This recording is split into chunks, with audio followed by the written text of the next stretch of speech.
नमस्कार विद्यार्थियों, पिछले वीडियो में हमने देखा था कॉन्सेप्ट ऑफ इकोसिस्टम के अंतर्गत इकोसिस्टम की परिभाषा, इकोसिस्टम की प्रकार और इकोसिस्टम की विशेषताएं।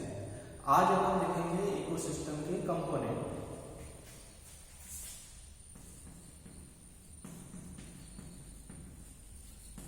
Component of ecosystem. देखिए ईपी ओडम के अनुसार इकोसिस्टम के जो कंपोनेंट है वो इनऑर्गेनिक, ऑर्गेनिक, क्लाइमेटिक और प्रोड्यूसर और कंज्यूमर। ईपी ओडम ने इकोसिस्टम को इन 5 कंपोनेंट में डिवाइड किया: इनऑर्गेनिक, ऑर्गेनिक, क्लाइमेटिक, प्रोड्यूसर और कंज्यूमर। इन 5 फैक्टर में डिवाइड किया। और जो कंज्यूमर है वो भी 2 प्रकार के होते हैं: मैक्रो कंज्यूमर और माइक्रो कंज्यूमर। लेकिन अन्य वैज्ञानिक या पारिस्थितिक विज्ञों के अनुसार इकोसिस्टम है वो 2 अवयवों से मिलकर बना होता है। एक तो अजैविक कंपोनेंट, अजैविक पदार्थ, और एक जैविक पदार्थों से मिलकर ही इकोसिस्टम का निर्माण होता है। कुछ पारिस्थितिकी विज्ञ और अन्य वैज्ञानिकों के अनुसार जो इकोसिस्टम है वो इकोसिस्टम जैविक और अजैविक कंपोनेंट या घटकों से मिलकर ही बना होता है, वो ही इकोसिस्टम होता है। तो इकोसिस्टम के 2 घटक होते हैं: एबायोटिक कंपोनेंट और दूसरा है बायोटिक कंपोनेंट। तो एबायोटिक जो कंपोनेंट है वो एबायोटिक या अजैविक घटक, अजैविक का मतलब ही होता है निर्जीव, और पारिस्थितिक तंत्र के जो निर्जीव घटक है वो पारिस्थितिक तंत्र के जो निर्जीव घटक है वो इस पारिस्थितिक तंत्र के भौतिक वातावरण का निर्माण करते हैं। ईपी ओडम के अनुसार जो अजैविक तत्व है या अजैविक घटक है पारिस्थितिक तंत्र के वो 3 प्रकार के होते हैं: अकार्बनिक घटक, कार्बनिक घटक और जलवायु कारक। तो पहला घटक है वो है एबायोटिक घटक में पहला है इनऑर्गेनिक कंपोनेंट।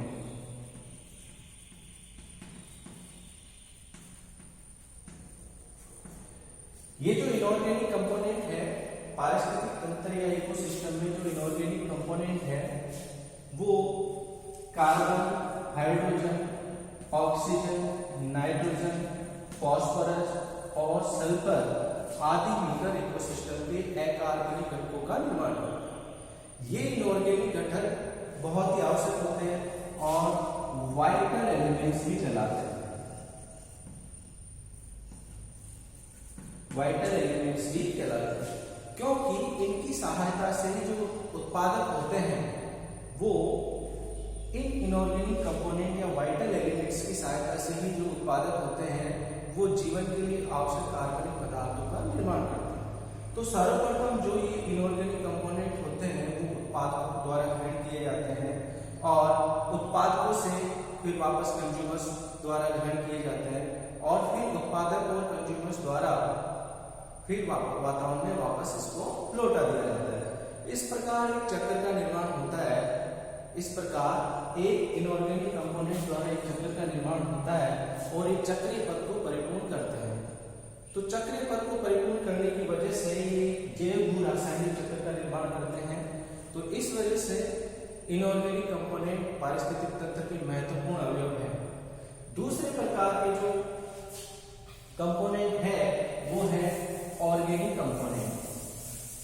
पारिस्थितिक तंत्र के अजैविक घटकों में दूसरा प्रकार का घटक है वह है ऑर्गेनिक कंपोनेंट। पारिस्थितिक तंत्र में जो ऑर्गेनिक कंपोनेंट है या घटक है जैसे कि प्रोटीन, कार्बोहाइड्रेट, लिपिड आदि पारिस्थितिक तंत्र के ऑर्गेनिक या कार्बनिक घटकों का निर्माण करते हैं। तीसरे प्रकार के हैं वो जलवायु कारक या क्लाइमेटिक फैक्टर होते हैं।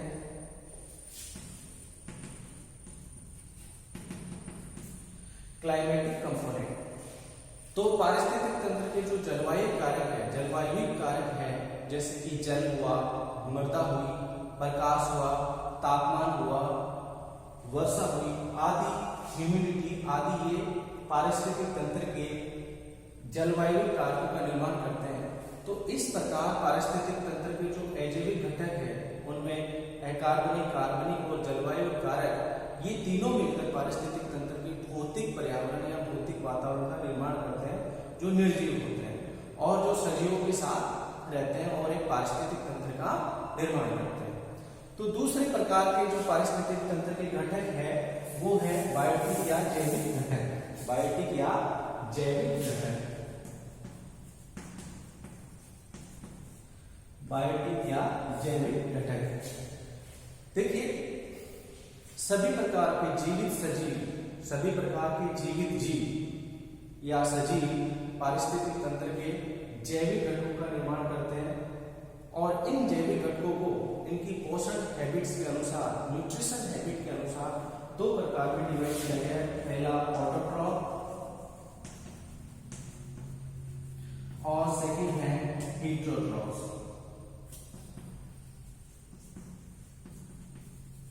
ऑटोट्रॉफ, हीटरोट्रॉफ। अब ये जो ऑटोट्रॉफ्स होते हैं, ये जो ऑटोट्रॉफ्स होते हैं, स्वपोषी जो होते हैं, ये स्वपोषी वे जीव होते हैं जो अपना भोजन स्वयं निर्मित करते हैं, अपना भोजन स्वयं निर्मित करते हैं, अपना भोजन स्वयं निर्मित करते हैं प्रकाश संश्लेषण के द्वारा, फोटोसिंथेसिस के द्वारा। स्वपोषी वो होते हैं जो अपना भोजन स्वयं निर्मित करते हैं। पारिस्थितिक तंत्र के स्वपोषी जीव वे होते हैं या स्वपोषी घटक वे होते हैं जो प्रकाश संश्लेषण द्वारा स्वयं कार्बनिक पदार्थों का निर्माण करते हैं और इसी वजह से इनको उत्पादक भी कहा जाता है, उत्पादक भी कहा जाता है। अब ये जो उत्पादक होते हैं वो सूर्य की प्रकाश ऊर्जा को, सूर्य की प्रकाश ऊर्जा को रासायनिक ऊर्जा में बदलते हैं। उत्पादक जो है, हरे पौधे जो हैं, सूर्य की प्रकाश ऊर्जा को रासायनिक ऊर्जा में बदलते हैं। इस वजह से इनको परिवर्तक या कन्वर्टर भी कहा जाता है। परिवर्तक या कन्वर्टर, परिवर्तक या कन्वर्टर भी कहा जाता है। दूसरे प्रकार के जो घटक है वो है हीटरोट्रॉफ्स। पारिस्थितिक तंत्र के जैविक घटक में दूसरे प्रकार के जो घटक है वो है हीटरोट्रॉफ्स। ये जो हीटरोट्रॉफ्स है वो अपना भोजन स्वयं निर्मित नहीं करते हैं और भोजन के लिए दूसरे पौधों पर, दूसरे जीवों पर निर्भर करते हैं। वे जीव जो उत्पादक होते हैं उनके द्वारा संश्लेषित भोजन को ये हीटरोट्रॉफ्स या परपोषी यूज में लेते हैं। अब ये परपोषी दो प्रकार के होते हैं। एक तो गुरु उपभोक्ता, गुरु या मैक्रो कंज्यूमर्स,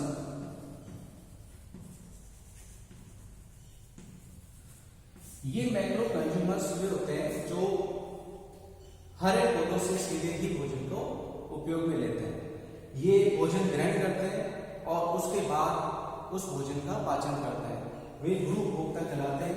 गुरु उपभोक्ता दो प्रकार के होते हैं, शाकाहारी और दूसरे होते हैं मांसाहारी।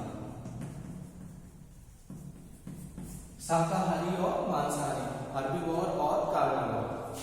हर्बीवोर सीधे ही पौधों से भोजन प्राप्त करते हैं, उत्पादकों से भोजन प्राप्त करते हैं और इन्हें प्राइमरी कंज्यूमर भी कहा जाता है। और ये जो कार्निवोरस होते हैं वो प्राइमरी कंज्यूमर से अपना भोजन प्राप्त करते हैं और इन्हें सेकेंडरी कंज्यूमर भी कहा जाता है। तीसरे प्रकार के जो उपभोक्ता होते हैं वो होते हैं टर्सरी कंज्यूमर,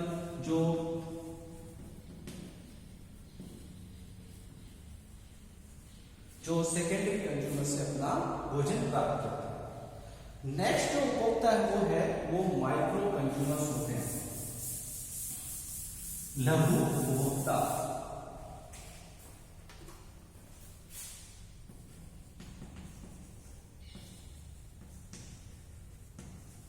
माइक्रो कंज्यूमर्स ये माइक्रो कंज्यूमर्स जो पौधे और जंतु जो होते हैं उनके यौगिकों का अपघटन करते हैं। अपघटन करके उनके कार्बनिक और अकार्बनिक अवयव या यौगिकों को पुनः पर्यावरण में वापस लौटाते हैं और एक चक्र को परिपूर्ण करते हैं। इन्हें अपघटन या डीकंपोजर्स भी कहा जाता है। पारिस्थितिक तंत्र में जो डीकंपोजर्स होते हैं वो दो प्रकार के होते हैं, बैक्टीरिया और फंजाई। ये बैक्टीरिया और फंजाई मर्द सजीव, हरे पौधे, मर्द सजीव, प्लांट्स और एनिमल्स की मर्द अवयवों का अपघटन करते हैं और उनसे कार्बनिक और अकार्बनिक तत्वों को पुनः पर्यावरण में वापस लौटाते हैं। तो पारिस्थितिक तंत्र के कंपोनेंट हुए।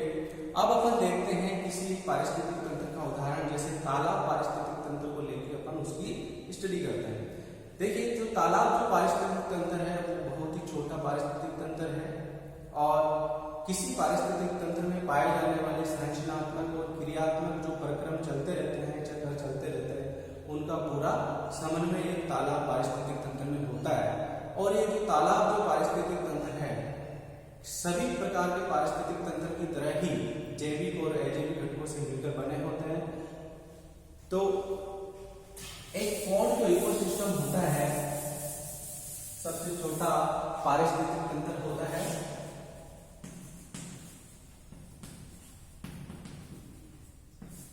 ये जो पॉन्ड इकोसिस्टम है सभी प्रकार के इकोसिस्टम की तरह ही ये भी बायोटिक और एबायोटिक कंपोनेंट से मिलकर बना होता है। बायोटिक और एबायोटिक कंपोनेंट से मिलकर बना होता है।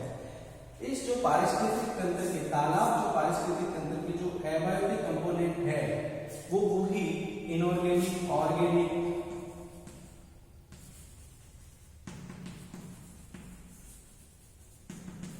और क्लाइमेटिक फैक्टर से मिले बने होते हैं। तो जो तालाब पारिस्थितिक तंत्र का जो निर्जीव और जो भौतिक वातावरण होता है उनमें जैसे कि क्लाइमेटिक फैक्टर जैसे कि जल है, मृदा है, प्रकाश है, तापमान है, आर्द्रता है, ये सभी तालाब पारिस्थितिक तंत्र के जलवायु कारक बनाते हैं।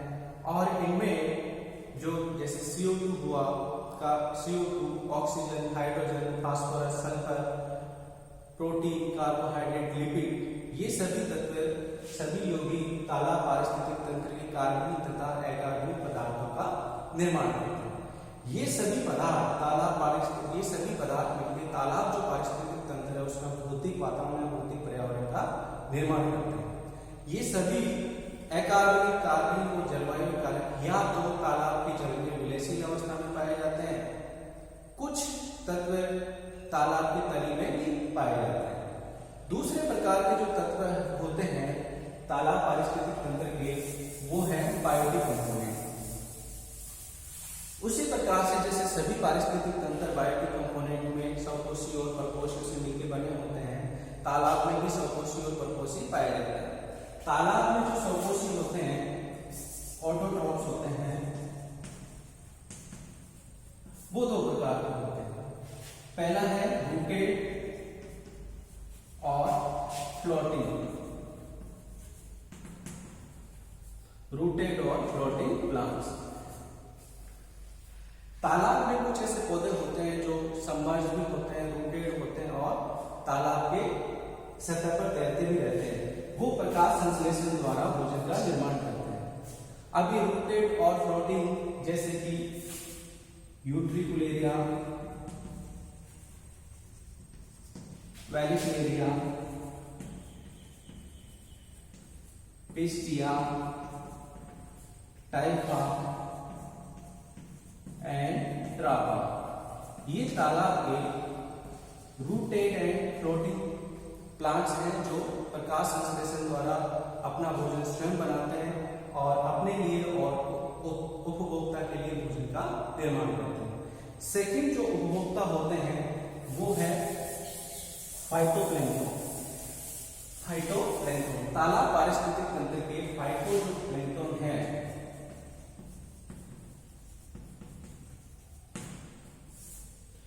मुख्य रूप से उत्पादक का काम करते हैं। और सबसे ज्यादा भोजन का निर्माण फाइटोप्लैंक्टन द्वारा ही होता है तालाब में। अब ये जो फाइटोप्लैंक्टन है जैसे क्लेमाइडोमोना, वॉलवॉक्स आदि फाइटोप्लैंक्टन है जो तालाब पारिस्थितिक तंत्र के भोजन का निर्माण करते हैं, जैसे यूलोथ्रिक्स, क्लेमाइडोमोनास, वॉलवॉक्स आदि फाइटोप्लैंक्टन होते हैं। अब नेक्स्ट जो है वो होते हैं उपभोक्ता या विषमपोषी या परपोषी। तालाब पारिस्थितिक तंत्र में जो परपोषी है वो दो प्रकार के होते हैं। पहला है जूप्लैंक्टन और बैंथोज। ये जो जूप्लैंक्टन और बैंथोज होते हैं वो प्राइमरी कंज्यूमर की तरह व्यवहार करते हैं। तालाब जो पारिस्थितिक तंत्र है उनमें जूप्लैंक्टन जैसे कि प्रोटोजोआ के जंतु होते हैं, कुछ कीट होते हैं, लार्वा होते हैं, कुछ जंतुओं के लार्वा होते हैं और कुछ क्रस्टेशियन जंतु जैसे कोपीपॉड और डैफनिया आदि तालाब पारिस्थितिक तंत्र के जूप्लैंक्टन का निर्माण करते हैं और ये फाइटोप्लैंक्टन के साथ रहते हैं और उनको ही भोजन के रूप में ग्रहण करते हैं। नेक्स्ट जो बैंथोज होते हैं वो तालाब की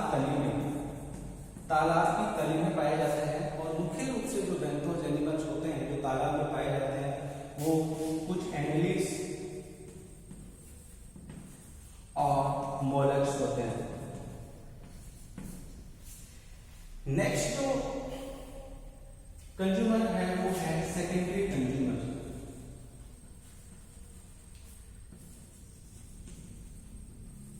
तालाब के जो सेकेंडरी कंज्यूमर्स होते हैं वो मांसाहारी होते हैं, कार्निवोरस होते हैं और ये जो सेकेंडरी कंज्यूमर्स होते हैं वो प्राइमरी कंज्यूमर्स को एज ए फूड यूज करते हैं और इनमें मुख्य रूप से स्मॉल फिशेज आती है। तालाब में पाई जाने वाली छोटी छोटी मछलियां होती है, ये मछलियां प्राइमरी कंज्यूमर्स या जूप्लैंक्टन और बैंथोज को भोजन के रूप में ग्रहण करती है। और नेक्स्ट जो उपभोक्ता होते हैं वो टर्सरी कंज्यूमर्स होते हैं। ये जो टर्सरी कंज्यूमर्स हैं वो सेकेंडरी कंज्यूमर्स को एज ए फूड के रूप में यूज करते हैं और ये टर्सरी कंज्यूमर्स तालाब में बहुत सारी बड़ी बड़ी मछलियां होती है जो सेकेंडरी कंज्यूमर्स को जो स्मॉल फिशेज को भोजन के रूप में काम में लेती है। नेक्स्ट जो तालाब के जो उपभोक्ता है वो लघु उपभोक्ता होते हैं, माइक्रो कंज्यूमर्स।